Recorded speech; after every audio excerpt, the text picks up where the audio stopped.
যাদের হৃদয়ে আছে আল্লাহর ভয়, তারা কভু পথ ভুলে যায় না। আল্লাহর প্রেম ছাড়াই দুনিয়ায় কারো কাছে কোনো কিছু চায় না। রাতের আধারে যারা সিজদাতে রয়, দু চোখের অশ্রুতে নদী যেন বয়। ছলনার হাতছানি যত আসুক, ছলনার হাতছানি যত আসুক, পিছনে ফিরেও তাকায় না। যাদের হৃদয়ে আছে আল্লাহর ভয়, তারা কভু পথ ভুলে যায় না। এই ইয়াহুদি জাতিরা এরা সময়কে মূল্যায়ন করে, আর পৃথিবীর যত ধর্মের, যত মতবাদের, যত মত আদর্শের মানুষ আছে, সকলের সময় কিভাবে নষ্ট করাতে হবে এই কলা কৌশল দিয়ে পৃথিবীকে তারা রাজত্ব করছে। আপনি একটু খেয়াল করে দেখেন, ছোট্ট একটি দেশ, ইয়াহুদিদের দেশ, ওই দেশের থেকে অনেক বড় আয়তনে, অনেক সংখ্যা বেশি, অনেক টাকা পয়সা বেশি, তার নাম হলো আমেরিকা। আমেরিকা ইসরায়েলের থেকে অনেক অনেক অনেক অনেক বড়। তারপরেও দেখেন পৃথিবীর রাজত্ব, পৃথিবীর অর্থনীতির যে পরিকাঠামোর যে শক্তি, এটাকে সম্পূর্ণ হাতে নিয়ে রেখেছে কি আমেরিকা না ইসরায়েল? ইসরায়েল। এরা ইয়াহুদিরা অর্থনৈতিক ব্যবস্থাপনাকে, পরিকাঠামোকে নিজেদের হাত দ্বারা তারা পরিচালনা করছে। এই কথা তারা কেন পেরেছে, এই কাজে তারা সাকসেস কেন হয়েছে? হিটলার যখন সমস্ত ইয়াহুদিদেরকে ধরে ধরে জবাই করছিল, হত্যা করছিল এবং কেটে দিচ্ছিল, ক্রস ফায়ার করছিল, এই সময়ে ইয়াহুদিদের সমস্ত ধর্মগুরুদের একটাই বাক্য ছিল, একটাই মুখের কথা ছিল, তোমরা সকলেই প্রতিটা সেকেন্ডকে মূল্যায়ন করো। 2 নাম্বার, তোমরা এমন শিক্ষিত হও, এমন যোগ্যতম হও, পৃথিবীর আনাচে কানাচে যত রকম সেক্টর আছে, সমস্ত সেক্টরে যেন ইয়াহুদিরা অবশ্যই অবস্থান করে।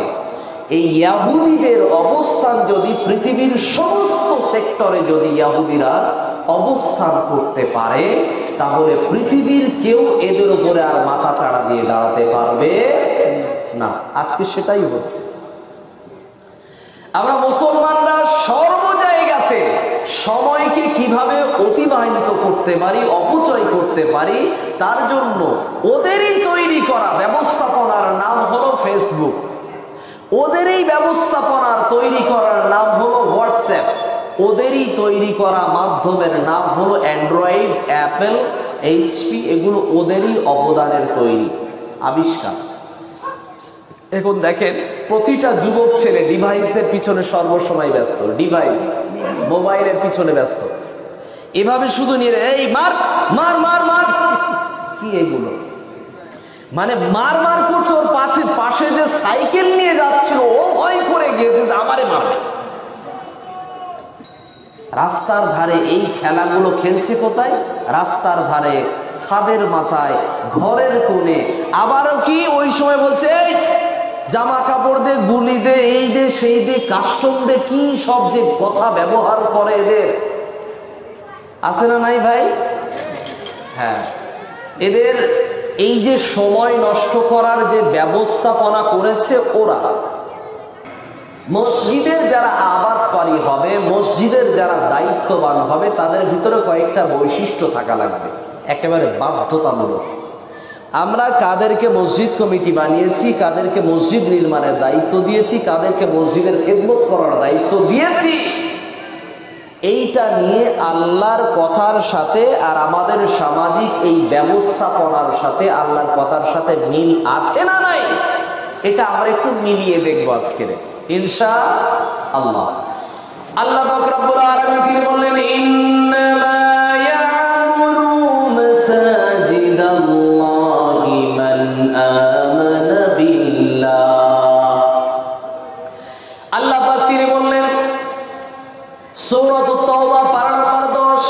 সূরা নাম্বার 9 রুকু নাম্বার 3 আয়াত নাম্বার 18 আল্লাহ পাক রব্বুল আলামিন তিনি বললেন ইন্নামা ইয়ামুরু মাসাজিদাল্লাহ, যারা মসজিদের নির্মাণের, মসজিদের আবাদ করার যারা দায়িত্ব নেবে, ওদের ভিতরে বৈশিষ্ট্য থাকা লাগবে। এক নাম্বার হলো মান আমানা বিল্লাহ, তাদের ভিতরে আল্লাহর বিশ্বাস থাকবে। আল্লাহর বিশ্বাস এটার অর্থ শুধুমাত্র আল্লাহকে বিশ্বাস করে আল্লাহ সৃষ্টিকর্তা এটা না। খেয়াল করে শুনবেন মুসলমান, আল্লাহতে বিশ্বাস করার অর্থ হলো বিশ্বনবী যখন বললেন লা ইলাহা ইল্লাল্লাহ, এটা যখন বিশ্বনবী দাওয়াত দিলেন, মক্কার পাহাড়ের উপরে উঠে যখন ইয়া সাবাহা বলে ডাক দিয়ে তিনি যখন লা ইলাহা ইল্লাল্লাহর দাওয়াত দিলেন, তখন আবু লাহাব একটি পাথর তুলে বিশ্বনবীর দেখে থ্রো করে দিয়েছে, ছুঁড়ে দিয়েছে।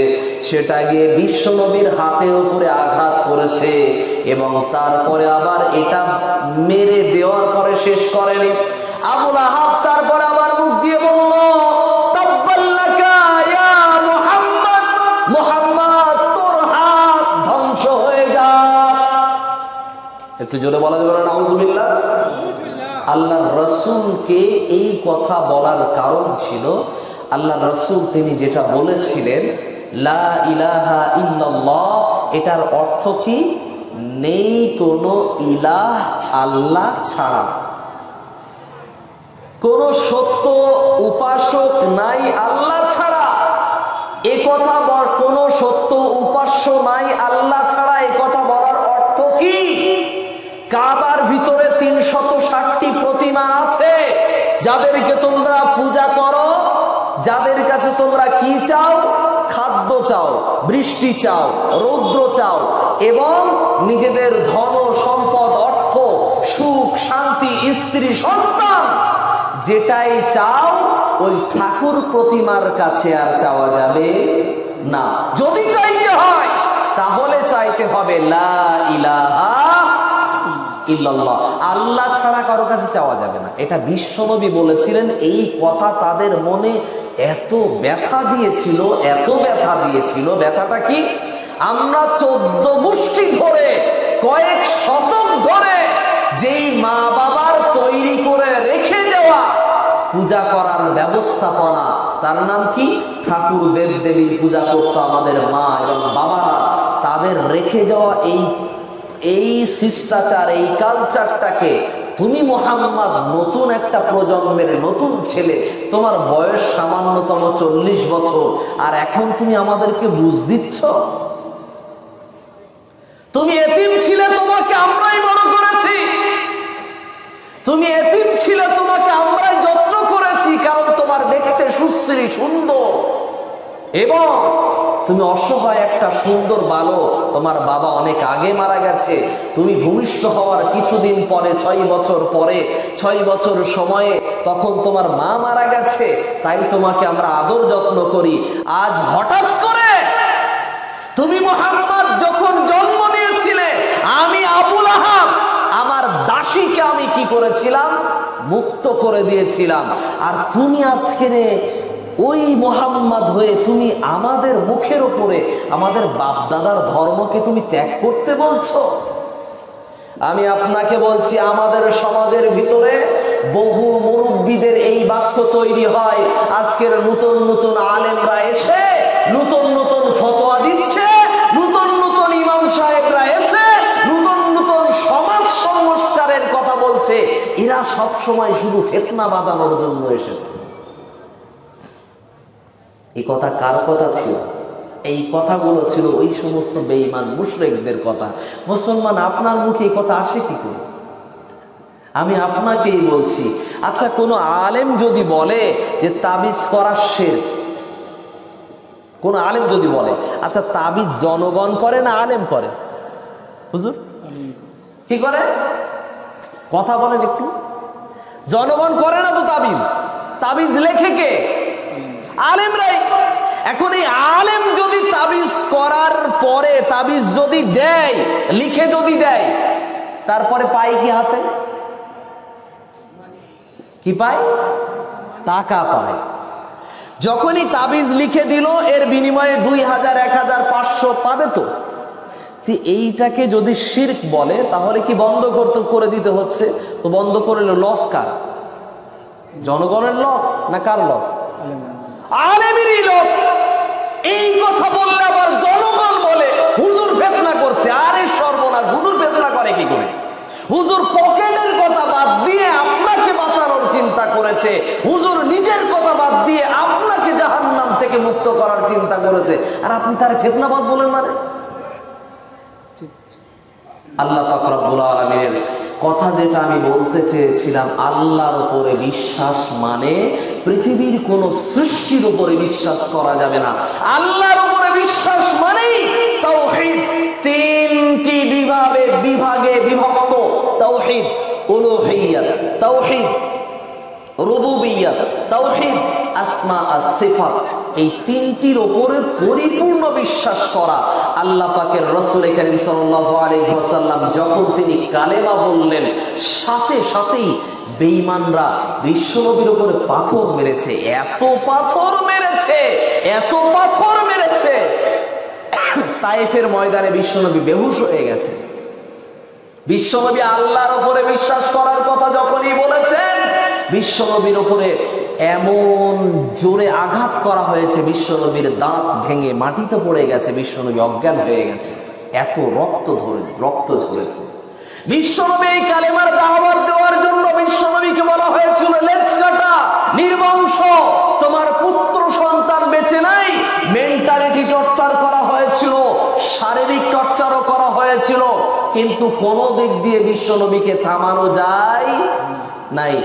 আজ বর্তমান সময়েও আমাদের আলেমদেরকে অনেক সময় তাদের গায়ে কালি দিয়ে তাদেরকে কি করা হয়? দমানোর চেষ্টা করা হয়। যার এক নম্বরে একজন ব্যক্তির নাম হলো উত্তরপ্রদেশ, তার নাম হলো জার্জিস আনসারী। তাকে দোষ বা তহমত দেওয়া হয়েছিল যে তুমি একটা মেয়ের সঙ্গে জেনা করেছো, ব্যভিচার করেছো, তোমাকে জেলে যেতেই হবে। তাকে সত্যই জেলে পাঠানো হয়েছিল, বিচারও হয়ে গিয়েছিল। এখন আলহামদুলিল্লাহ সুম্মা আলহামদুলিল্লাহ, যা আল হাক্কু ওয়া যাহাকাল বাতিল। যখন সত্য এসে যাবে, মিথ্যা বিলুপ্ত হবেই হবে। যখন অন্ধকার থাকে, সেখানে যখন আলো আসে, অটোমেটিক কি বিদায় নেয়? অন্ধকার বিদায় নিয়ে নেয়। ঠিক একই রকম জার্জিস আনসারী সাহেব একজন নিরপরাধ মানুষ।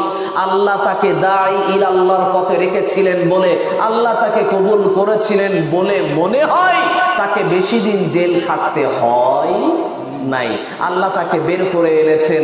আমি আপনাকে বলতে চাইছি, যেমন বিশ্বনবীর উপরে দোষারোপ করা হয়েছে, বিশ্বনবীকে যেমন তহমত দেওয়া হয়েছে, বিশ্বনবীকে জাদুকর বলা হয়েছে, বিশ্বনবীকে পাগল বলা হয়েছে, কোনো কারণ নয়, শুধু আল্লাহর উপরে বিশ্বাস করা। এটার ব্যাখ্যা লা ইলাহা ইল্লাল্লাহ।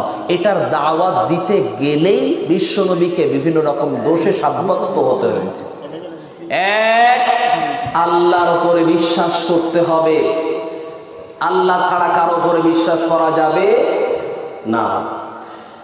এরপর আল্লাহ পাক রব্বুল আলামিন তিনি বললেন ওয়াল ইয়াউমিল আখির। দুই নাম্বার হলো কিয়ামতের প্রতি, আখিরাতের উপরে, মৃত্যুর পরে থেকে যে জীবনটা আসবে ওই জীবনের উপরে বিশ্বাস করা লাগবে। আল্লাহ পাক রব্বুল আলামিন ওই দিনের উপরে যে বিশ্বাস করতে হবে এটা নিয়ে আল্লাহ সাবধান করলেন।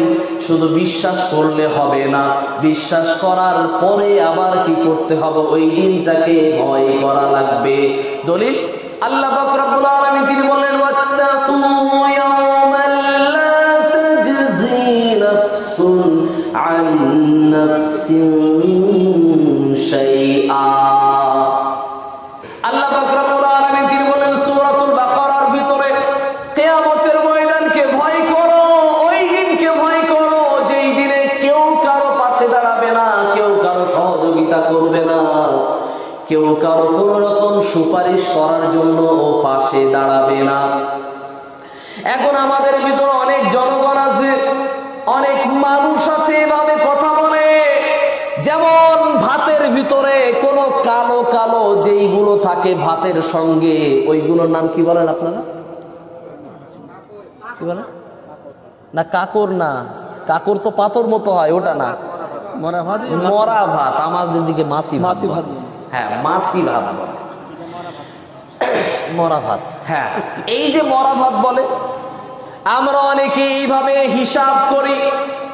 কিয়ামতের ময়দানে ওইভাবে আমরা ছাড় পেয়ে যাব। সেটা কি? যেমন ভাবে ভাত যখন মানুষ খায়, ওই ভাতের সাথে যেমন মরা ভাত থাকে, কালো কালো মাছি ভাত থাকে, মানুষ কিন্তু ওগুলোকে ফেলে দেয় না, ওগুলোকে খেয়েই নেয়, বাদ দেয় না। এইভাবে আমরা কিয়ামতের ময়দানে যখন নবী, ওলি, আউলিয়া, গওস, কুতুব এবং আবেদরা যেভাবে যদি জান্নাতে চলে যায়, ওই সময়ও ওই ওলি আউলিয়াদের, পীরদের সাথে আমরাও পাঞ্জাবি ধরে ধরে জান্নাতে চলে যাব। এই কথা বলে হিসাবে মানে একটা গড়মিল লাগাতে চায়।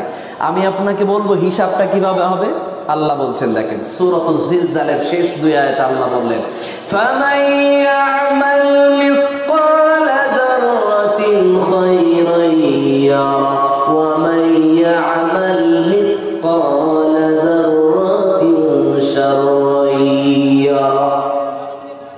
সূরাতুল জিলজালের শেষ 2 আয়াতে আল্লাহ বললেন, কিয়ামতের ময়দান এমন একটা দিন হবে, ওই দিনের ভিতরে তোমরা সামান্যতম পরিমাণও যদি কোনো ভালো কাজ করো, ঈমান অবস্থাতে, পৃথিবীতে যদি কোনো ভালো কাজ করে আসো ঈমান অবস্থাতে, তাহলে আমি আল্লাহ তার পুরস্কার তোমাকে দেব, সেটা থেকে তোমাকে বঞ্চিত করব না।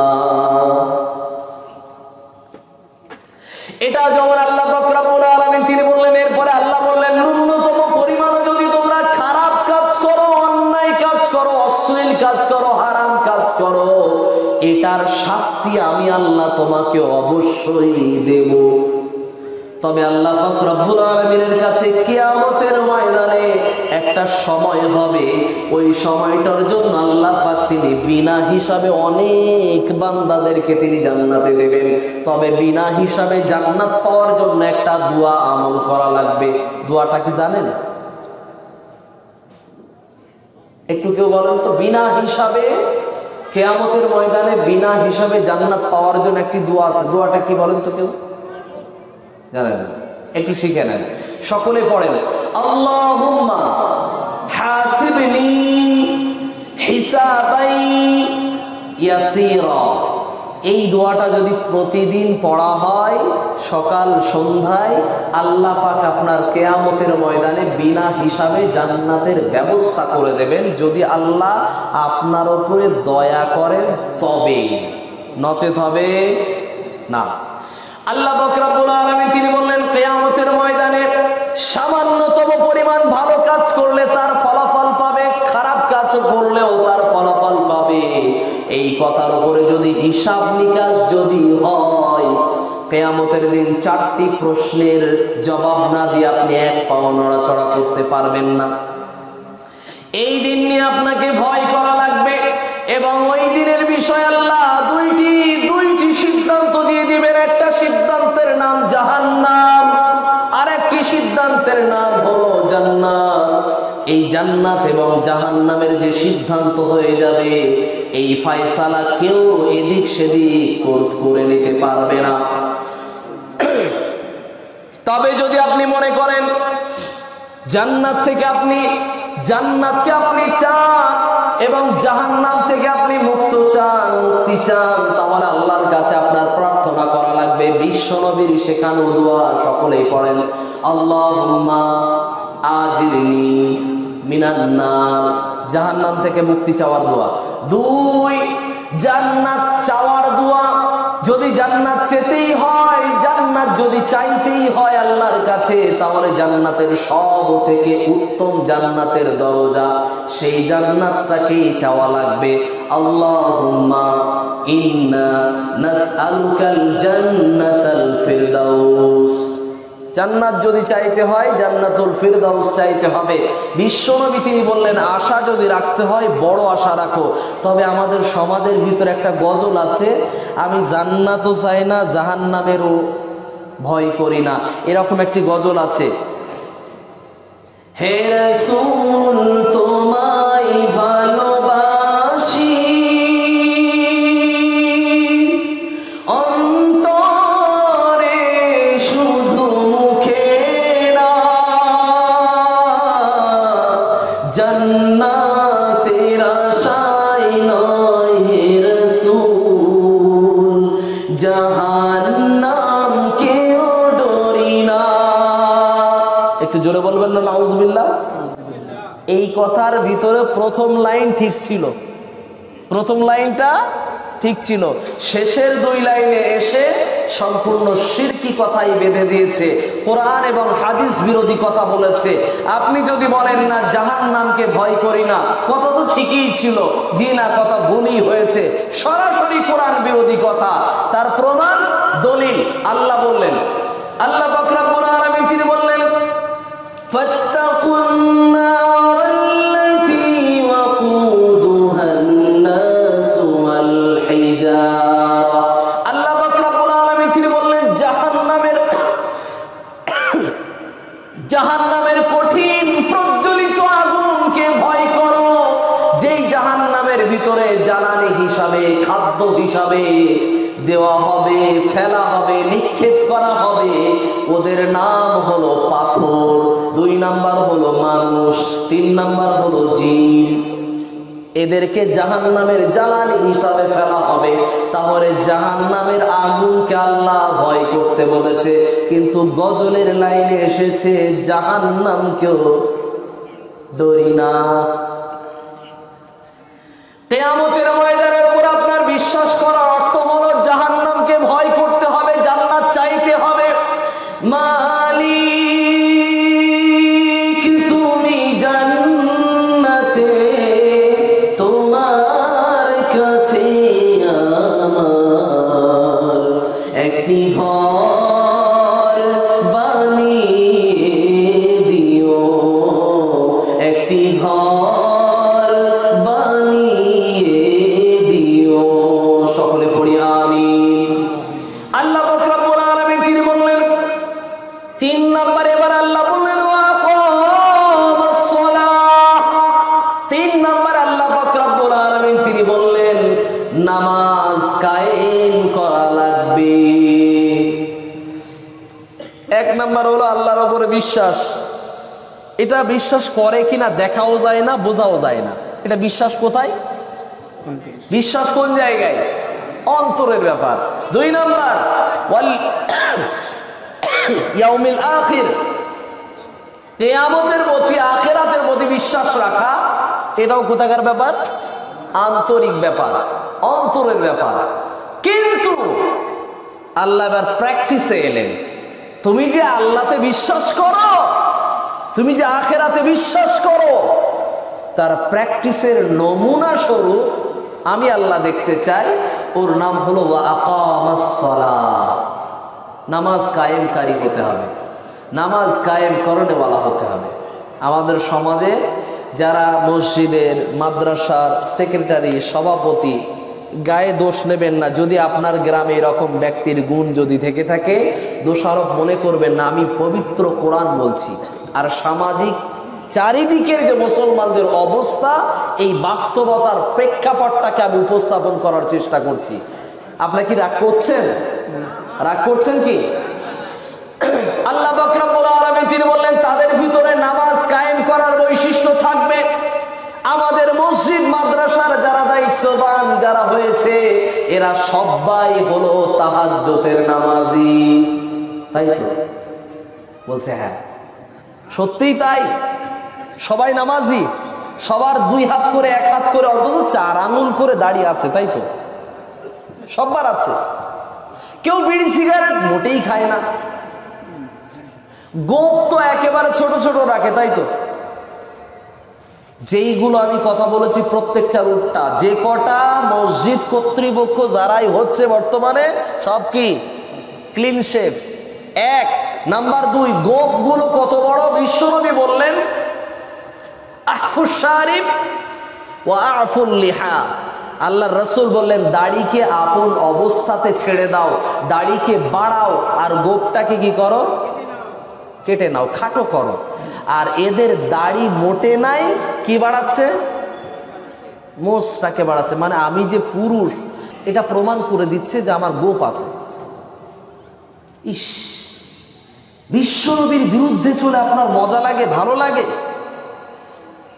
কবরে যখন যাবেন ফেরেশতা দেখে আপনাকে দেখেই খুশি হয়ে যাবে। আপনার যদি দাড়ি থাকে, তার মানে আমি এটা বলিনি যে রবীন্দ্রনাথ ঠাকুরকে দেখে ফেরেশতারা খুশি হয়েছিল, ওটা বলিনি। আমি আপনাকে এটা বোঝাতে চাচ্ছি বিশ্বনবীর সুন্নাত দেখেই ফেরেশতারা কি হয়ে যাবে? আপনার প্রতি সন্তুষ্ট হয়ে যাবে। আপনি কখন মরবেন কি মরবেন না এটার আপনি গ্যারান্টি দিয়ে দিয়েছেন। কেন? বলছেন যে আমার একটু বয়স টয়স হোক, জামাই নিয়ে হোক না, নাতি নাতনি হবে, তারপরে তো দাড়িটা রাখবো। তার মানে ও যে 60-70 বছর বেঁচে থাকবে ওর গ্যারান্টি ও সার্টিফিকেট দিয়ে রেখেছে। ও আজরাইল এলো, মুসা আলাইহিস সালাতু ওয়াস সালাম যেমন থাপ্পড় মেরে যেমন আসমানে পাঠিয়ে দিয়েছিল, ও মনে হয় ওই দায়িত্ব ও নিয়ে রেখেছে, ওর ক্ষমতা ওটাও আছে। আজরাইল তুই এসেছিস কেন? আমার এখনো 60 বছর বয়স হয়নি, যা আসমানে চলে যা। বলবেন না নাউজুবিল্লাহ? এই বেঈমানরা মনে হয় এই রকম ধান্দাবাজি করে করে বসে থাকে। বলছে না বয়স হয়নি তাই দাড়ি রাখিনি। কি ধরনের কথা! আমাদের যুবক ভাইয়েরা যারা দাড়ি রেখেছে, কেউ কেউ যদি রেখেছে ছোট ছোট, এরা বলছে যাক হুজুর আজকে আমার পক্ষেই কথা বলেছে। ও তোমার দাড়ি কোন জায়গায় বোঝা যায়? তোমার দাড়িও হলো ওই বিরাট কোহলির দাড়ি, তোমার সুন্নতি না। যদি সুন্নতের নিয়ত হতো তাহলে তুমি বিশ্বনবীকে মহাব্বত করে ভুল করেও কোনোদিন হাত দিতে না। তোমার দাড়িও সুন্নতে আসেনি। আশিমুল কথায় প্র্যাকটিক্যালি কথা বোঝাতে গিয়ে আমি বলতে চাইছিলাম নামাজ কায়েম করনে ওয়ালা হবে। এই নামাজ কায়েম করনে ওয়ালা ব্যক্তিটা এমন হবে নিজে তো নামাজ পড়বে, অপরকেও নামাজের জন্য ডাকবে। এ তো নিজে নামাজ পড়েই না, অন্যকে ডাকবে কোন সাহসে? এরকম কাজের ভিতরে একটা দল আছে। ওই দলটাদেরকে আমরা যদিও প্রশ্নবিদ্ধ করি, কিন্তু দলটার একটা ভালো কাজ আছে। ওই দলটার নাম হলো তাবলিগ জামাত। তাবলিগ জামাতের একটা ভালো দিক আছে, ওই দিকটার নাম কি বলেন তো? ওরা মাতালকে মসজিদে এনে দেয়, ওরা জুয়াখোরকে মসজিদে হাজির করিয়ে দেয়, হাজির করিয়ে দিয়ে ওদের মনটাকে গলিয়ে নামাজি অন্তত বানানোর চেষ্টা করে। এটা ভালো দিক না খারাপ দিক ভাই? ভালো। আর বাকি যত দিক হতে পারে, ওদের ফাজাইলে আমল, জাল হাদিস, জয়ীফ হাদিস অনেক কিছু আছে, আমি জানি, সমালোচনার বিষয় অবশ্যই আছে, কিন্তু এদের এই দিকটা 100 বার প্রশংসার যোগ্য না অযোগ্য? যোগ্য, প্রশংসার যোগ্য। তাই আমি আপনাকে বলতে চাই, যে কথা বলতে চাইছিলাম, নামাজ কায়েম করনেওয়ালা মানে হলো একে অপরকে কি করা? মহাব্বতের সঙ্গে ডেকে নিয়ে ভাই নামাজে চলেন, ভালো আপনিও থাকবেন, আমিও ভালো থাকবো। আপনাকে যদি আমি না ডাকি না, হয়তো আমার যদি আল্লাহ হিসাব নেয়, যদি আল্লাহ আমাকে প্রশ্নবিদ্ধ করে, আমি কি করে হিসাব দেব ভাই? এই আফসোসটুকু ভিতরে কাজ করতে হবে।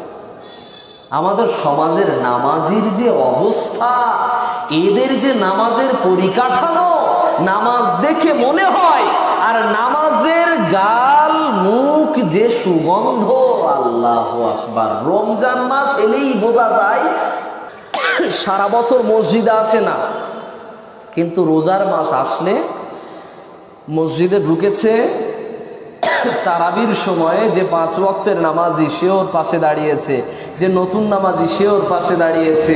এই নামাজে দাঁড়ানোর পরে যখন দাঁড়িয়েছে, রুকুতে গিয়েছে, সুবহানা রাব্বিয়াল আযীম যখন জোরে জোরে পড়ছে, ওরে বাপরে, এত সুন্দর সুগন্ধ, বিড়ির গন্ধ, এত গন্ধ, এত গন্ধ, ওর পাশে দাঁড়ানো যাচ্ছে না। আচ্ছা বলো, তোর কাছে ফেরেশতা থাকবে? মানুষ যদি ওর পাশে না দাঁড়াতে পারে, আর এই কাজের দায়িত্ব নিয়ে রেখেছে কারা বলেন তো? এই কাজের দায়িত্ব নিয়ে রেখেছে কি সারা ভারতবর্ষ? আপনাদের মুর্শিদাবাদ। মানে এই কথা বললে আপনারা টাকা দেবেন না, তাই তো? টাকা দেন আর না দেন, সত্যটাই বলতে হবে। কথা ঠিক না? ঠিক। আপনাদের মায়েদের দ্বারাই আপনারা তৈরি করাচ্ছেন বেঈমানের মুখে নাপাক খাদ্য। আপনাদের বোন, আমাদের বোনদের দ্বারা আপনাদের আমাদের মতো পুরুষরা ওই কাজ করতে সুযোগ করে দিয়েছে। বিড়ি বাঁধে একটা মেয়ে কোন লজ্জায়? আপনি বাড়িতে ইনকাম করে আপনার সংসার চালাতে পারেন না? আপনার মাকে দিয়ে, আপনার বোনকে দিয়ে, আপনার স্ত্রীকে দিয়ে ওই কাজ করাতে হবে? একটা কাম সেলাই করান, সুই দিয়ে সুতো দিয়ে যেই কাজ করে ওই কাজ করান। বাড়িতে একটা দর্জি মেশিন কিনে দেন 5,000 6,000 টাকা দিয়ে, ওইটা দিয়েই যা কাজ করে পুরুষরা, লেডিস কাজ করে, প্যান্টের কাজ করে, ওদেরকে 2 মাস 1 মাস একটু প্র্যাকটিস করিয়ে নেন। ওই কাজের দ্বারা বিড়ির থেকে বেশি ইনকাম না কম ইনকাম? আমরা বুঝি না কেন? নিজের লাভটা তোর পাগলেও বোঝে, আমরা কেন বুঝি না? বিড়ি বেঁধে একদিনে 300 টাকা 500 টাকা আয় করতে পারবে কেউ? একজন মহিলা পারে? পারে না। কিন্তু দর্জির কাজ করে 300 400 500 ইনকাম করা দিনে সম্ভব না? সম্ভব না? সম্ভব। তাই বলতে চাই, বিকল্প পদ্ধতি বলে দিয়েছি। বিড়ি বাঁধা মেয়েদের দ্বারা বন্ধ করান। আমি যত জায়গায় মুর্শিদাবাদে আসি, এই বিড়ি বাঁধার কথা আমার বলা লাগবে, কারণ এদের ভিতরেই সব থেকে বড় রোগ, তার নাম হলো বিড়ি বাঁধা আর বিড়ির ব্যবসা করা। আবার মসজিদগুলোতে দান নেবে কাদের? ওই বিড়ি কোম্পানিরই টাকা বেশি নিতে হবে। মাদ্রাসার কালেকশন কার কাছে? বিড়ি কোম্পানির কাছ থেকেই নিতে হবে। ইন্নালিল্লাহ, টাকা আর পাওয়া যায় না, ও ছাড়া টাকার কেউ নেই। আল্লাহ আমাদের সকলকে বোঝার তৌফিক দেন, বলি আমিন। আসি আর একটা কথায়, তোমরা যখন নামাজ পড়ার জন্য বের হবে, বাড়ি থেকে নিজে নিজে দায়িত্ব নিয়ে বাড়ি থেকে পবিত্র অবস্থায় ওযু করে মসজিদে হাজির হবে। তবে মসজিদে যাওয়ার আগে বাড়িতে 2 রাকাত 4 রাকাত সুন্নাত যেইটা প্রয়োজন বাড়িতে পড়ার পরে তারপরে মসজিদে যাও। এবং মসজিদে যাওয়ার আগে, বাড়ি থেকে বের হওয়ার আগে স্ত্রীর কপালে, গালের পাশে অথবা ঠোঁটে যে কোনো জায়গাতে চুম্বন দেওয়া সুন্নাত। এই সুন্নাত আদায় করার জন্য আলেমদের মুখ থেকে যখন শুনেছে স্ত্রীর কপালে চুম্বন দেওয়া সুন্নাত, স্ত্রীর কাছে ওযু করার পরে স্ত্রীর কাছে গিয়েছে, গিয়ে দাঁড়িয়ে আছে, জীবনে কোনোদিন চুমু দেয়নি। কি ব্যাপার, তুমি দাঁড়িয়ে আছো কেন?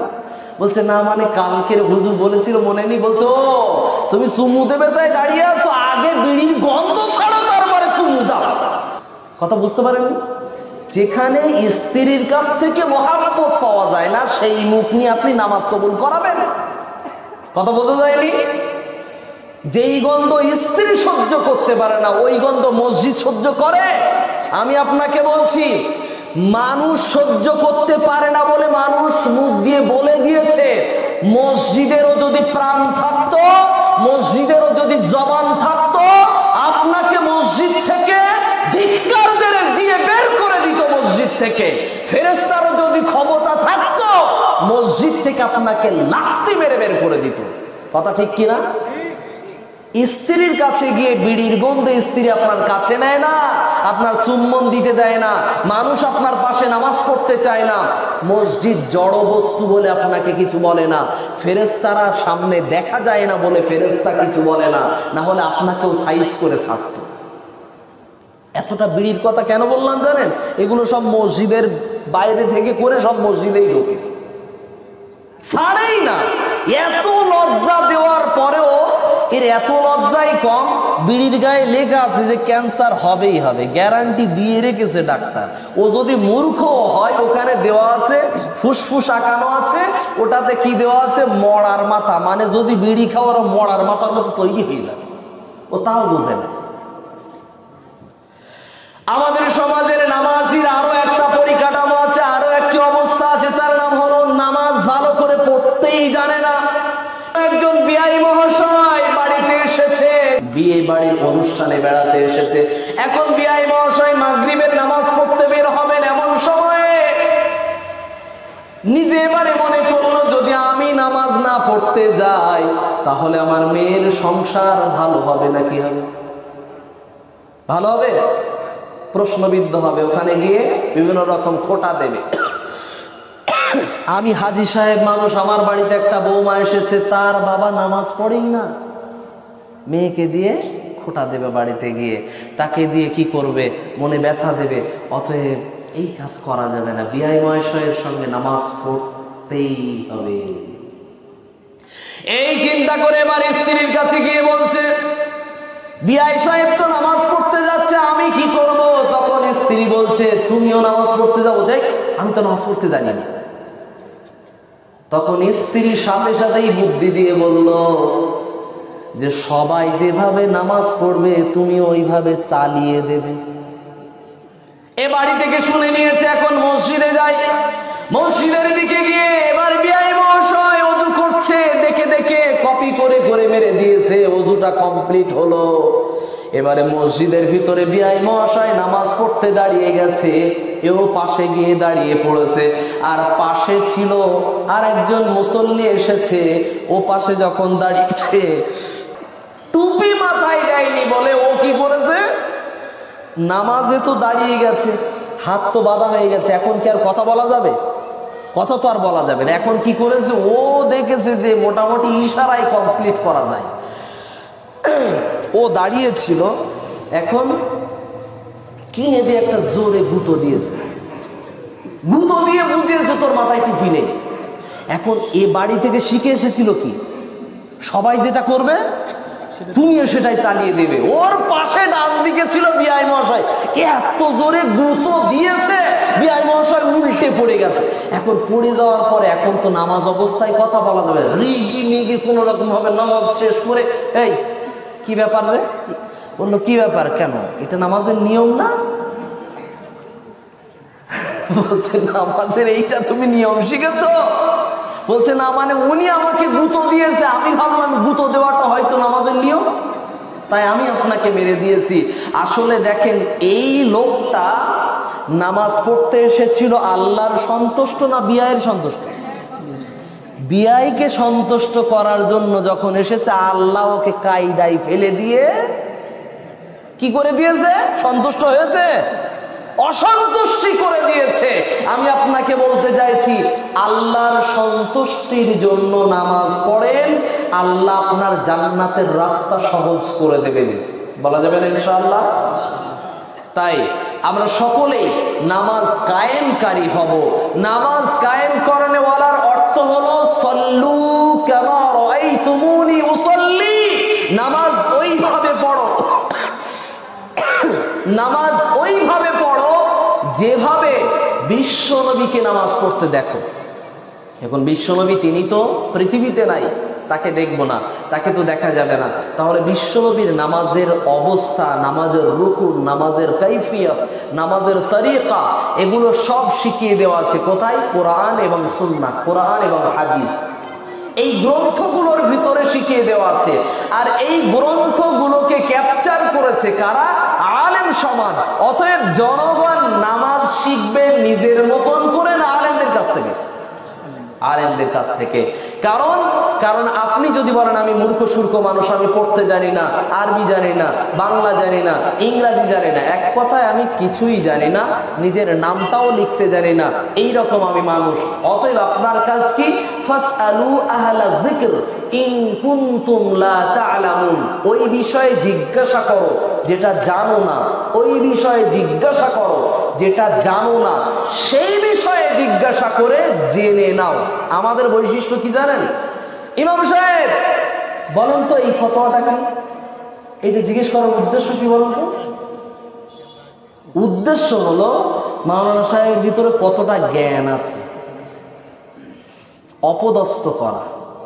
আমরা ইমাম সাহেবদেরকে অপদস্থ করি প্রশ্নবিদ্ধ করে।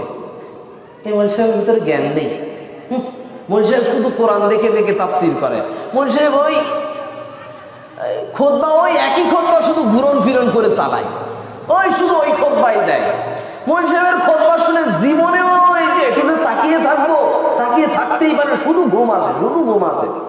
মৌলভী সাহেব কি যে খুতবা দেয় নিজেও মনে হয় বুঝতে পারে না, আমরা তো মোটেই বুঝতে পারি না।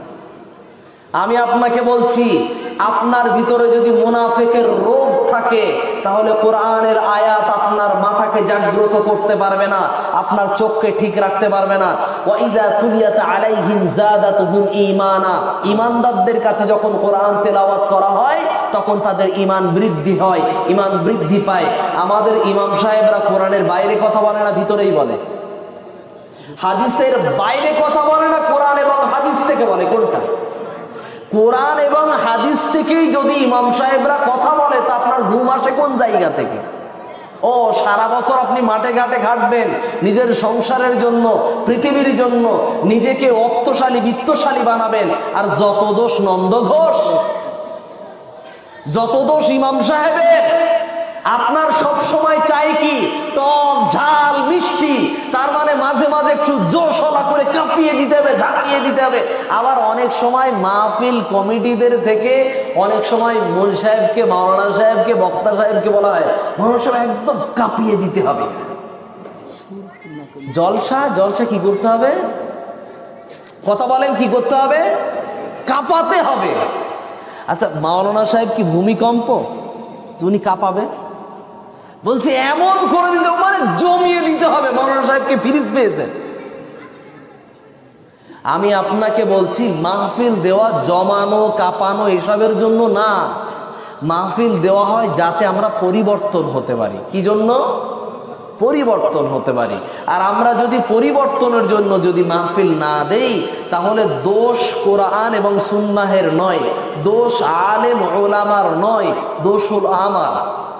এবং আমাদের আলেম ওলামাদেরও দায়িত্ব নিতে হবে, নিজেদেরও এই পরিস্থিতি তৈরি করতে হবে, এই চরিত্র তৈরি করতে হবে, এই আখলাক তৈরি করতে হবে। সেটা কি? আল্লাহ বললেন, ইয়া আইয়ুহাল্লাযীনা আমানু লিমা তাকুলুনা মা লা তাফআলুন।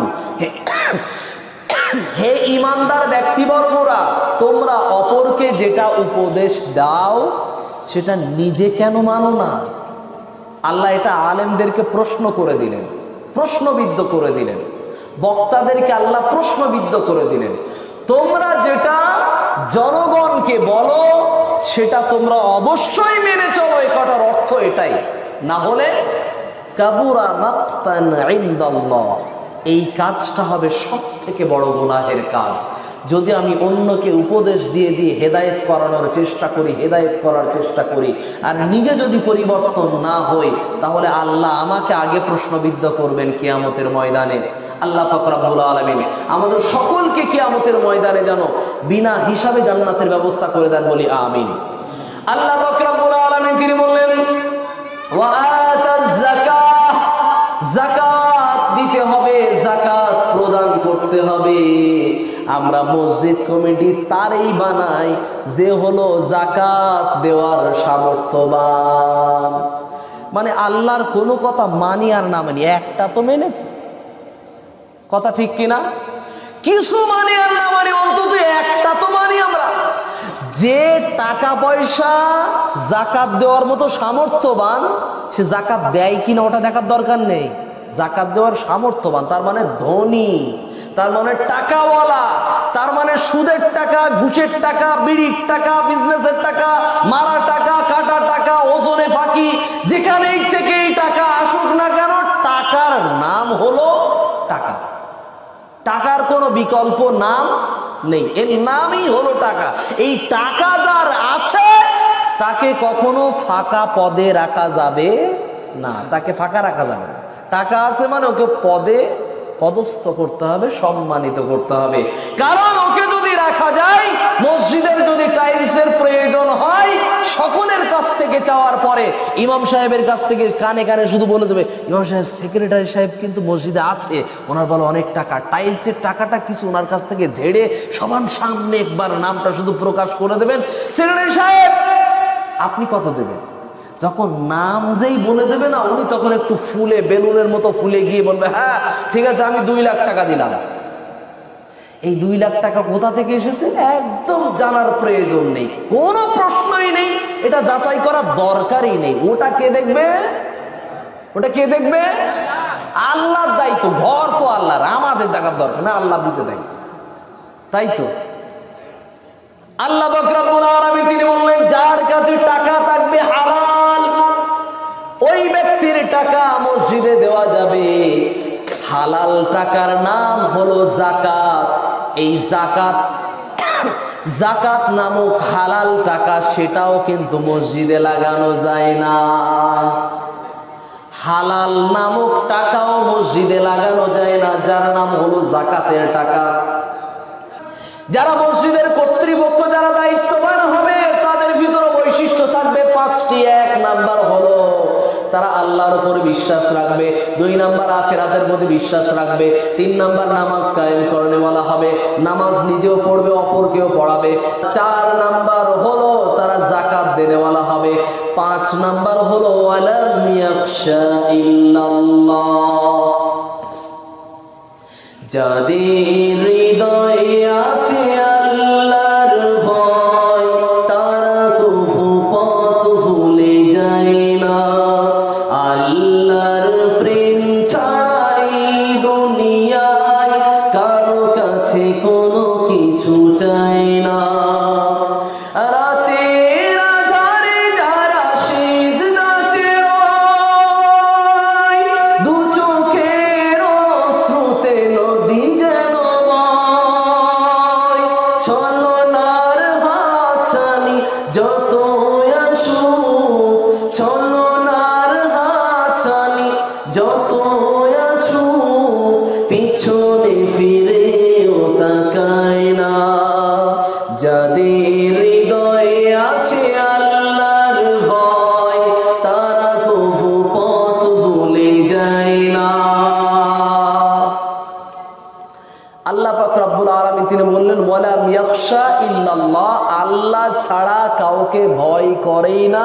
পৃথিবীর কোনো ব্যক্তিকে তারা পরোয়া করে না, একমাত্র আল্লাহ ছাড়া। এখন আমাদের মসজিদ কর্তৃপক্ষ কেমন জানেন? এই টাকা পয়সা, কুরবানির টাকা, মাওলানা সাহেব যদি কুরবানির জন্য জবাই করে দেয়, মাওলানা সাহেব নিজে দাবি করতে পারবে না আপনি কত লাগবে, দাবি করতে পারবে না। ঠিক করে দেবে কে? কর্তৃপক্ষ। কর্তৃপক্ষ ঠিক করে দেবে কিভাবে? ঠিক করে দেবে এইভাবে, মাওলানা সাহেবের একটা কুরবানি করার পর, একটা গরু জবাই করার পরে কত হক, কত টাকা পাওয়ার যোগ্য, সব দেখার দরকার নেই।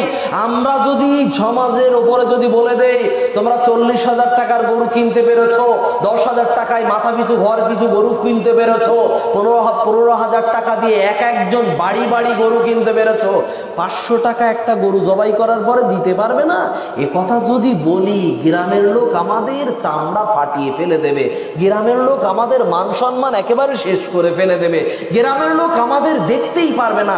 আগামী সময়ে আমাদের আর কর্তৃপক্ষ বানাবে? ভয় কাকে করেছে? ভয় কাকে করেছে? টাকা নয়, জনগণ উল্টোপাল্টা কথা বলবে, মান সম্মান নিয়ে কথা বলবে, সমালোচনা করবে। এই ভয় করে ইমাম সাহেবের হকটাকে কোন জায়গায় বসিয়েছে? কুরবানি একটা গরু 50 টাকা। আল্লাহু আকবার। বলছে না গ্রামের ভিতরে তো 40টা গরু যদি মাওলানা সাহেব একলা জবাই করে, একদিনে 20,000 টাকা আয় করবে। আরে আল্লাহু আকবার। একজন মাস্টার মহাশয়ের ইনকাম, একজন আইপিএস এর ইনকাম, একজন ডক্টরের ইনকাম, একজন ডাক্তারের ইনকাম, একজন চিকিৎসকের ইনকাম, একজন নার্সিং হোমের ব্যবসায়ীর ইনকাম, একজন মিশনের ব্যবসায়ীর ইনকাম, তাদের ইনকাম নিয়ে কেউ প্রশ্নবিদ্ধ করে না, কেউ হিসাব করে না। আর মাওলানা সাহেব একদিন জবাই করে 20,000 টাকা ইনকাম করবে, ওর মাথা খারাপ হয়ে গেছে। কেন এই কথা বলেছি? ছোট মন মানসিকতা যদি আমরা না ছাড়ি, আল্লাহ আমাদের ভিতর বরকত দেবে না। ইনকামে বর্তমান সময়ে বরকত নেই কেন? মুসলমানরা মাথা তুলে দাঁড়াতে পারছে না কেন? মেন্টালিটি ঠিক করেন, অন্যকে সুযোগ করে দেন, এগিয়ে যাক না, আমার কোনো সমস্যা নেই, ওর লাভ হলে আমার লস নেই, তো ওর লাভ হোক, আমার সমস্যা নেই। তবে হ্যাঁ, ওর লাভ হলে আমার যদি ভিতরে জ্বলে, তাহলে এই বৈশিষ্ট্যের নাম হলো সাপ। এর নাম কি? সাপ। সাপের একটা বৈশিষ্ট্য আছে, অন্যকে ছোবল দেওয়ার পরে সাপের লাভ হয়? বলেন, কোনো লাভ হয়? সাপ ছোবল দেওয়ার পরে চলে যায়, ওর কোনো লাভ হয় না, ওর কোনো লাভ নেই, তারপরে ও ছোবল দিয়ে চলে যায়। এই বৈশিষ্ট্য যদি আপনার ভিতরে থাকে, কিয়ামতের ময়দানে অন্যের লাভ দেখে যদি আপনার ভিতর জ্বলে, আপনার ভিতরে যদি হিংসায় ভর্তি হয়ে যায়, অন্যের বিষয়ের উন্নতি দেখে যদি আপনার ভিতরে অহংকার, হিংসাত্মক বিষয় যদি জ্বালা পোড়া হয়, তাহলে কিয়ামতের ময়দানে আল্লাহ আপনাকে সাপের আকৃতি দান করে তুলবে। সাবধান হই আমরা। আল্লাহ পাক রব্বুল আলামিন আমাদের মনটাকে, আমাদের হৃদয়টাকে যেন প্রশস্ত বানিয়ে দেন, বলি আমিন। আল্লাহ পাক রব্বুল আলামিন তিনি বলেন, ফাআসা উলাইকা আইয়াকুনু মিনাল মুহতাদিন। এই পাঁচটি কাজ যদি তোমরা করতে পারো, নিজের জীবনে যদি মেনে নিতে পারো, নিজের জীবনে যদি বাস্তবায়ন করতে পারো, তাহলে তোমরা অবশ্যই হেদায়েত প্রাপ্ত দলের ভিতরে থাকতে পারবে। এই পাঁচটা বলার পরে আর একটি কথা বলবো।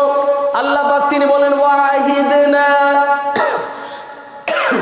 ইলা ইব্রাহিম ওয়া ইসমাঈল আন তাহহিরা বাইতিয়া লিত-তাইফিনা ওয়াল আকিফিনা ওয়ার রুকআইস সুজুদ।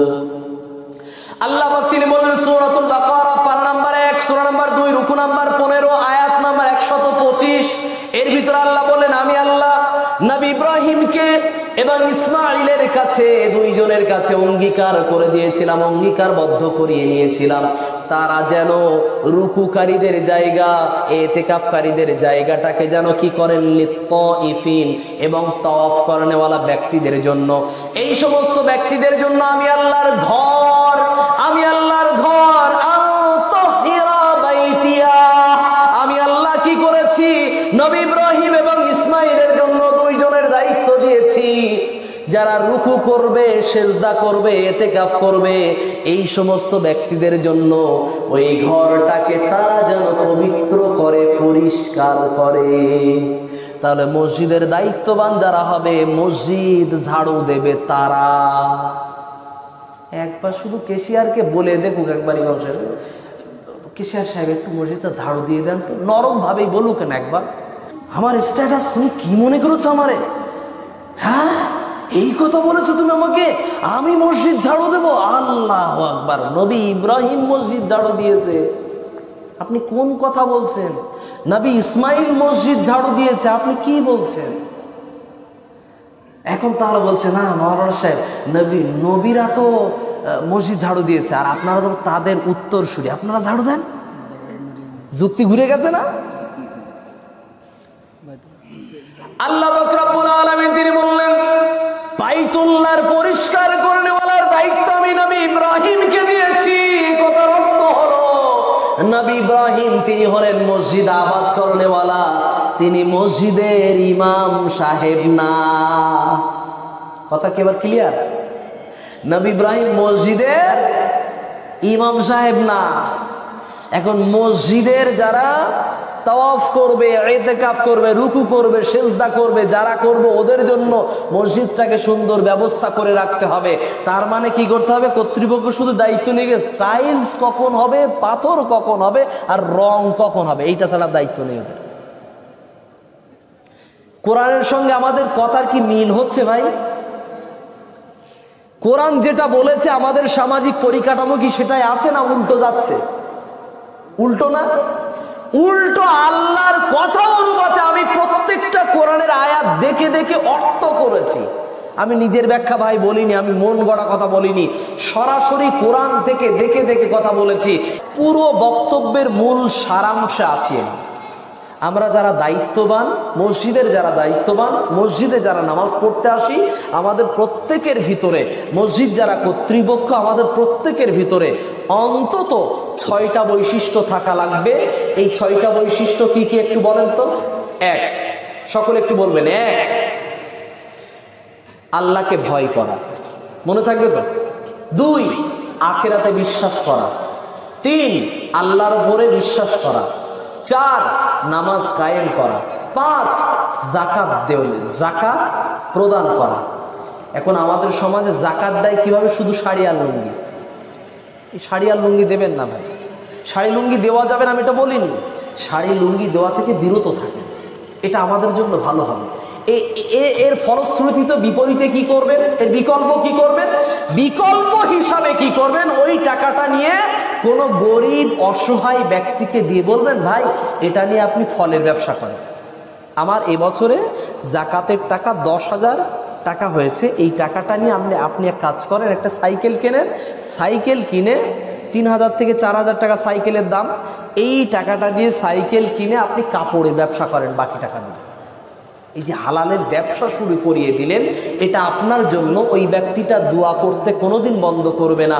যতদিন ওই ব্যক্তিটা ইনকাম করবে ততদিন আপনার জন্য দোয়া করে যাবে যে ওই লোকটার জন্য আমার আল্লাহ ভালো ব্যবস্থা করে দিয়েছে। তাই আসি, জাকাতের এদিক সেদিক টাকা নষ্ট না করে আমরা আলেমদের সঙ্গে পরামর্শ করে জাকাত কোন কোন কোন জায়গায় দেওয়া যাবে, সেটা হলো 8 জায়গায় দেওয়া যায়।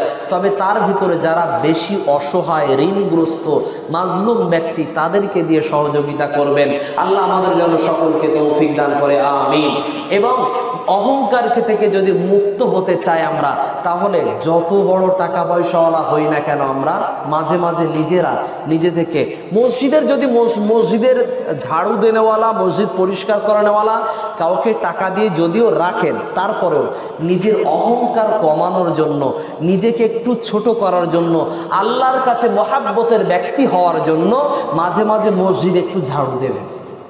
এটা ভালো কাজ, এটা কোনো ন্যূনতম কোনো জঘন্য কাজ না, এটা সর্বোত্তম মসজিদ, পৃথিবীর ভিতরে শ্রেষ্ঠ জায়গা। এই জায়গা ঝাড়ু দেওয়ার ভিতরে কোনো অপমান বোধ বলে মনে করব না আমরা। আল্লাহ যেন আমাদের সকলকেই বোঝার তৌফিক দান করেন। আল্লাহ যেন আমাদের সকলের ভিতর থেকে অহংকার মুক্ত জীবনযাপন করার তৌফিক দান করেন। আল্লাহ আমাকে এবং আমাদের সকলকে সমস্ত কথার উপরে নিজেকে মেনে চলার তৌফিক দাও, আমিন। ওয়া আখিরি দাওয়ানা আনিল হামদুলিল্লাহি রাব্বিল আলামিন। আসসালামু আলাইকুম ওয়া রাহমাতুল্লাহি ওয়া বারাকাতুহু। সুবহানাকা আল্লাহুম্মা ওয়া বিহামদিকা আশহাদু আন লা ইলাহা ইল্লা আনতা আস্তাগফিরুকা ওয়া আতুবু ইলাইক।